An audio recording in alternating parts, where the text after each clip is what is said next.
குரல் கொடுத்து அணி அந்த மாதிரி கேள்வி கேட்கலாம். சமன் செய்து சீர்தூக்கும். சமன் உவமையணி. வலியில் நிலைமையான் வல்லுருவம். வல்லுருவம்ங்கிற வார்த்தையை ஞாபகத்தில் வச்சுக்கோங்க. இல் பொருள் உவமையணி. வருமுன்னர் காவாதான் வாழ்க்கை உவமையணி. சமன் செய்து சீர்தூக்கும் வருமுன்னர் காவாதான் வாழ்க்கை. கடல் ஓடா கால்வல் நெடுந்தேர் பிரிது மொழிதல் அணி. இந்த கேள்வி போன தடவை கேட்டிருந்தாங்க. கடல் ஓடா கால்வல் நெடுந்தேர் பிரிது மொழிதல் அணி. இதுக்கு முன்னாடி கேட்கப்பட்ட கேள்வியிலேருந்து ஒரு கேள்வி வர்றதுக்கு வாய்ப்பு உண்டு. இந்த கேள்வி ஞாபகத்தில் வச்சுக்கோங்க. சமன் செய்து சீர்தூக்கும் உவமையணி. வருமுன்னர் காவாதான் வாழ்க்கை உவமையணி. வலியில் நிலைமையான் வல்லுருவங்கிற வார்த்தையை மெமரியில் வச்சுக்கணும். வல்லு இல்லு அப்படி கனெக்ட் பண்ணிட்டோம்னா அது ஈஸியாக படிச்சிடலாம்.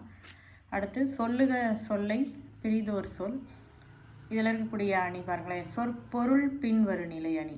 சொல்லுங்கிற சொல்லு திரும்ப திரும்ப வந்துச்சுன்னா அது சொல் பொருள் பின்வரு நிலை அணி. சொல் பின்வரு நிலை அணி, பொருள் பின்வரு நிலை அணி, சொல் பொருள் பின்வரு நிலை அணின்னு 3 வகை இருக்குது. இதில் சொல்லுங்கிற குறளில் என்ன அணி இருக்குன்னா சொற்பொருள் பின்வரு நிலை அணி. அணி கேள்வி ஒன்று வர்றது கண்டிப்பாக ஒன்று வரும்.